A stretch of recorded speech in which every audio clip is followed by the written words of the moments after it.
দিনাজপুরের নবাবগঞ্জ উপজেলার ২ নং বিনোদনগর ইউনিয়নের বালুয়ারচরা গ্রামে চিনি ও ক্ষতিকারক কেমিক্যাল মিশিয়ে ভেজাল গুড় তৈরির কারখানায় অভিযান চালিয়েছে ভ্রাম্যমাণ আদালত। মঙ্গলবার বিকেলে অভিযানে একটি গুড় কারখানার মালিককে ৫,০০০ টাকা জরিমানা করা হয়েছে। অপরটিতে জব্দ করা হয়েছে বিপুল পরিমাণ ভেজাল গুড় কারখানার সরঞ্জাম।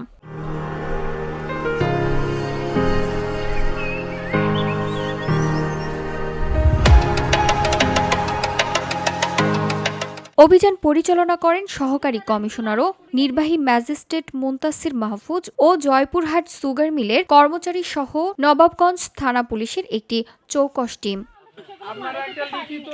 এ সময় কারখানার মালিকের স্ত্রী মরিয়ম বেগমকে নকল ও ভেজাল গুড় তৈরির দায়ে ভোক্তা অধিকার আইনে ৫,০০০ টাকা জরিমানা আদায় করা হয়েছে ও অপর একটি কারখানার সরঞ্জাম জব্দ করা হয়েছে।